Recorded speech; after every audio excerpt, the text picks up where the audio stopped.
Hey everyone, today is April 26th, 2021, and today's card of the day is Turn the Tide. Turn the Tide is the beginning of our Justice Week, so this week, Monday, Wednesday, Friday, we will talk about a Justice card, and Tuesday, Thursday, we'll talk about a hero or basic card that works really well in the Justice aspect. But it's a Justice event, zero cost event, one true cost, from the Scarlet Witch hero pack.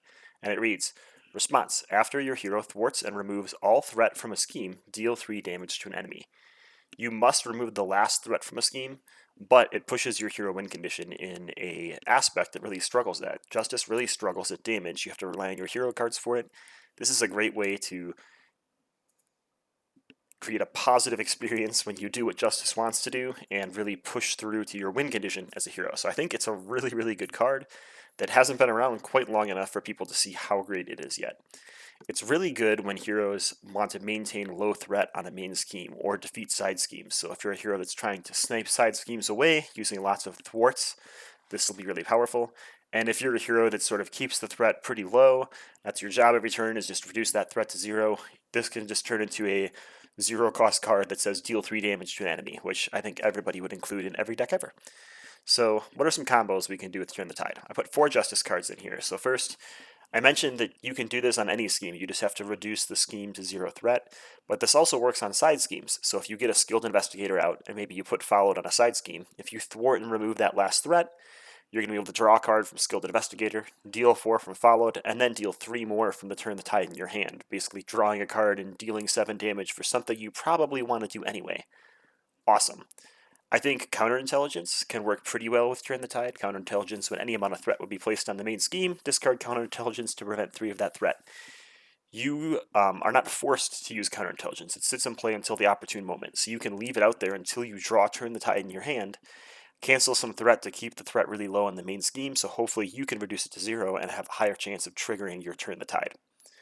I really like this card with Clear the Area. I think this is the ultimate combo. Unfortunately, it's 2 events, so you've got to get both in your hand on the same turn, which can be a little rough. But Clear the Area reads, remove 2 threat from a scheme. If this removes the last threat on that scheme, draw 1 card. So let's say there's a scheme out there with 2 threat, you remove 2 threat from it and draw a card. If that card is Turn the Tide, I think you're still in the triggering window to play Turn the Tide from that draw.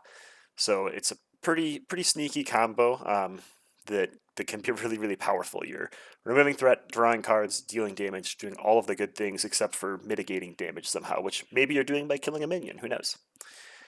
Speaking of that, Defender of the Nine Realms I think is a really cool card with Turn the Tide for the same reason. Yes, they're both events, but they can combo into each other. You can play Defender of the Nine Realms to discard cards looking for a minion, put that minion into play, and then remove 3 threat from a scheme.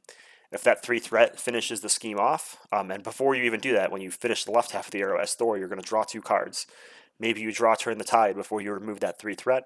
When you remove that 3 threat, you can then play that copy of Turn the Tide, which is really, really strong. This obviously works really well with Miss Marvel, who can bounce it after she thwarts and does things, or she can embiggen it to do even more damage.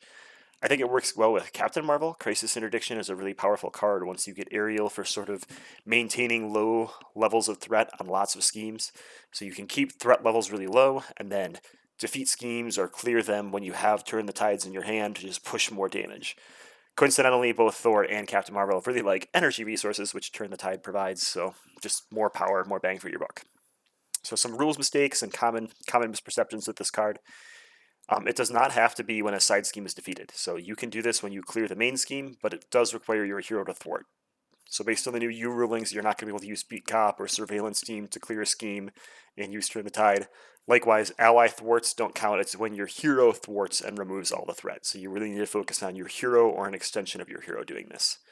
It is an attack card, so it can be canceled by stunned and blocked by guard and things like that. It's not a non-attack source of damage. That attack in parentheses is still really important.